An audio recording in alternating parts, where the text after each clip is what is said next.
Ladies and gentlemen, welcome to azizdrives. Today we're reviewing this beautiful BMW M5 G90, a long-awaited review. You all wanted to know what's my opinion on it.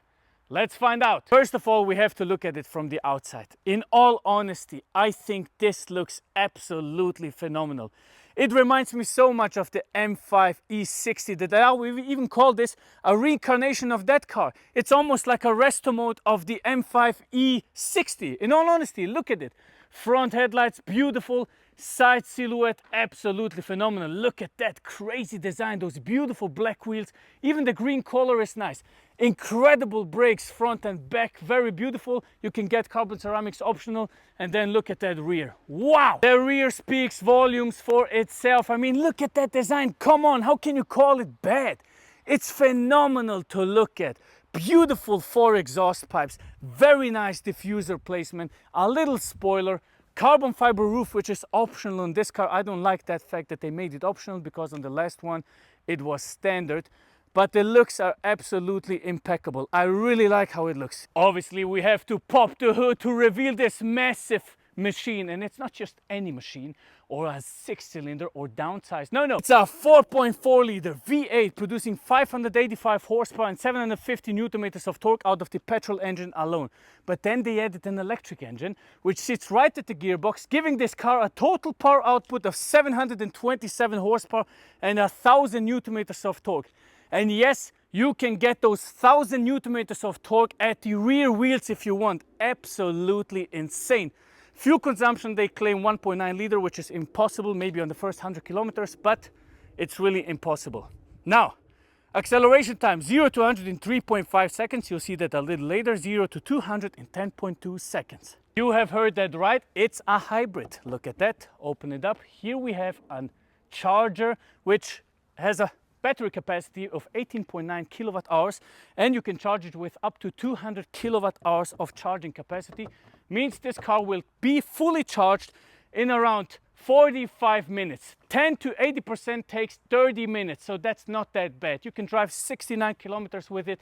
It's not that bad. However, strange thing is, if it's sub-0 degrees, it won't allow you to drive fully electric with the get-go. You really have to use the petrol engine to warm the electric machine up, and then it gives you the possibility to drive it in only electric mode.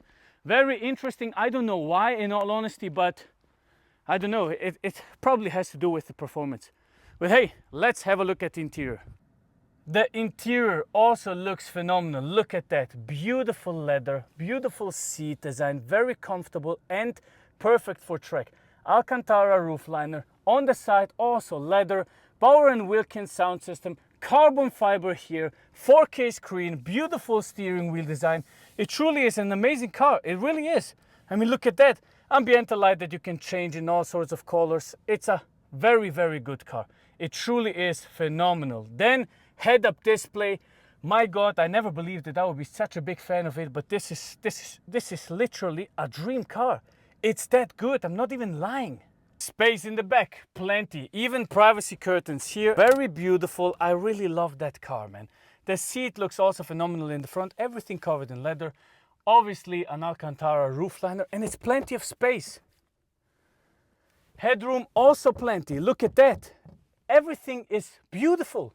It's a fantastic car. All right, friends, we're taking the M5 G90 for a drive, and I have saved the acceleration up until now. I have driven it a little bit on the Autobahn, just on the Autobahn, warming the car up properly, and we will experience the launch control together ourselves. Now, it's quite wet, which is not really good, but we still have to do it. So there's no car.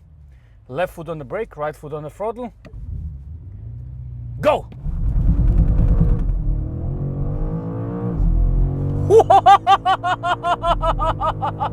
Holy shit!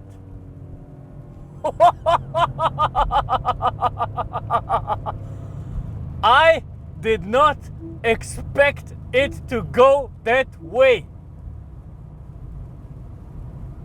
Wow! This is really intense stuff, man. God damn it. This is some intense stuff. I can't believe how fast it pulled. It's insane. It's insanely fast.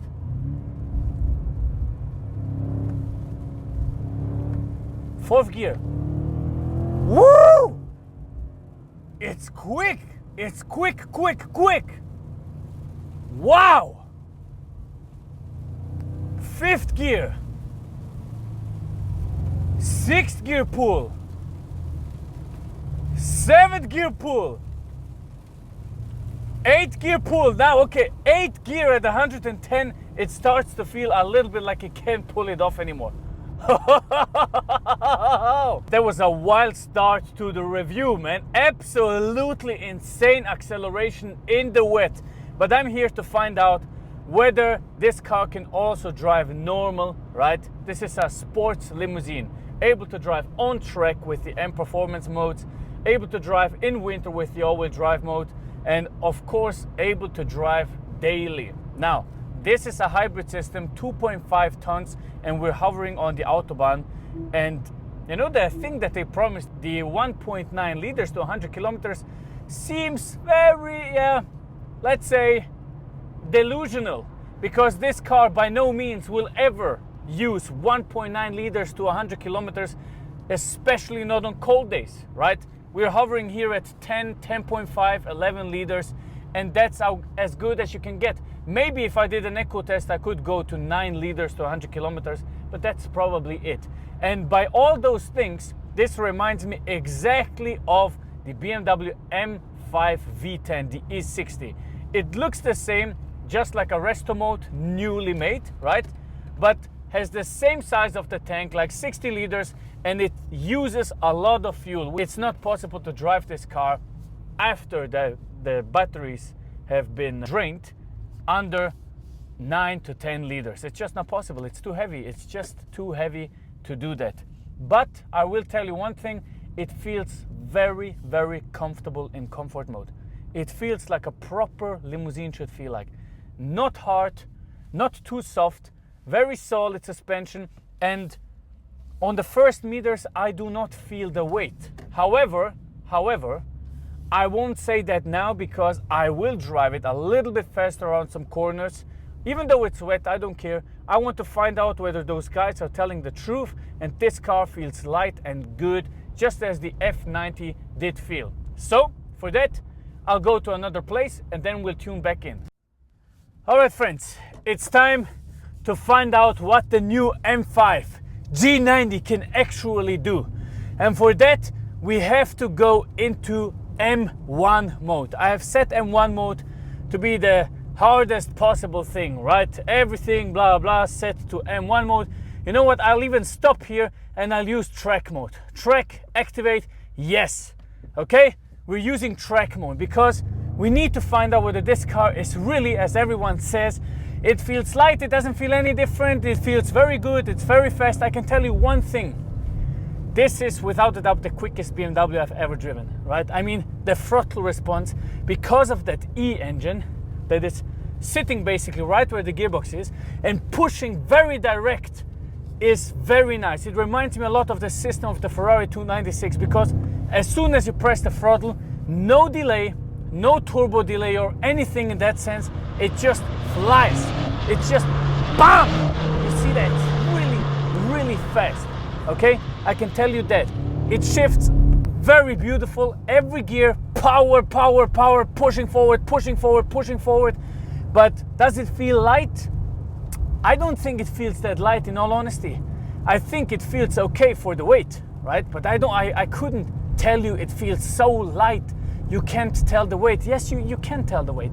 You can tell the weight, especially it's a little bit wet here. The tires are not gripping properly. So you can tell, okay, I have to watch out a little bit. It's not as easy to drive as you would expect it. It is a little bit on the heavier side. However, what the throttle response is doing and the engine, it's paying for so much.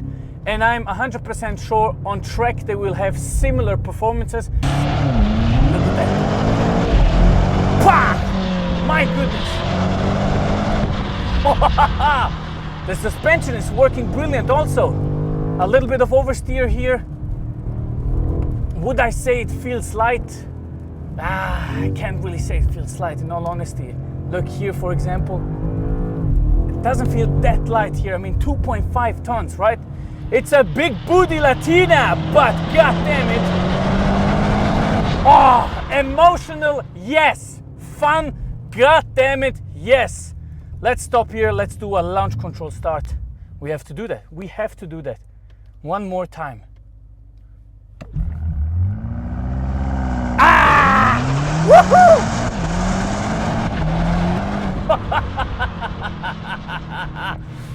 3.5 seconds to 100. God, I can't wait to find out what the performance version of this does. And it has those 1,000 Newton meters, I can tell you that. It's so brutal.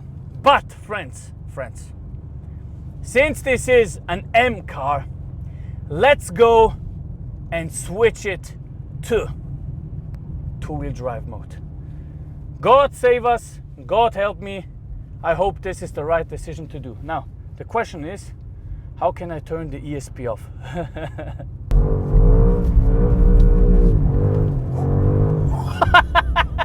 Wheel spin at 100! No chance, absolutely no chance to control this thing with rear-wheel drive mode. What the hell? Oh my God.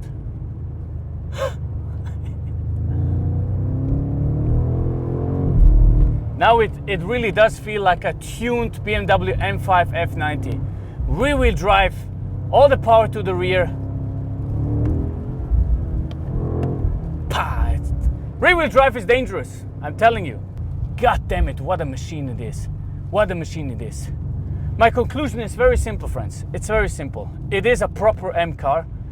It feels a little bit heavy on the wet road, right? It's 2.5 tons, but you would never think that this car can perform that way with 2.5 tons. I can tell you that. So you don't really mind, right? 2.5 tons are not the same like 20 years ago. It's, you know, you don't really care. Sports cars have 2 tons now. You know, I remember the times when the Nissan GTR came out with 1.8 tons. Everybody was screaming, but nobody really cared. It still blasted everyone on the Nürburgring. So it's similar with this M5. It isn't a problem, okay? Let me tell you that. It isn't a problem, especially because of the suspension work, how it turns in. It's nice. It's really nice. We have seen it. It just goes quick and fast, and everything is really solid. You can't say anything bad to that. However,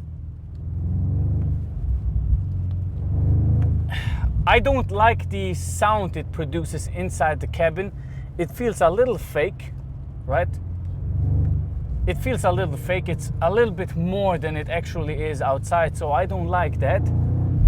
But otherwise, there is really nothing else to say to that car. It's nothing else than brilliant. I'll just be honest here. I thought personally I was going to talk shit about it. I thought this was going to be the first M car that I don't like, but I should have known. You know, it still is just as in the beginning when I started azizdrives. BMW is still the best driver's car ever. Very simple. For everyone, accessible and fast as hell. Gripped. This is the first car I can go sideways on a straight road. And that's as far as we can take it for the performance drive. It's brilliant. Nothing else than brilliant. So what's my conclusion after driving this thing for the last couple of hours? Friends, I can tell you one thing, and I will say it here first. This is the best BMW I've ever driven. I even prefer this experience over the M4 and the M3 Touring. It was nothing else but amazing. Driving beautifully around corners. Acceleration times absolutely insane. Driving in rear-wheel drive mode felt very beautiful and controllable. It is truly a masterpiece, and I'm telling you with all confidence, this is the best BMW you can drive today. Even better than the much smaller and lighter coupes. I said it. Thank you very much for watching. God bless you, and see you on the next one. Goodbye.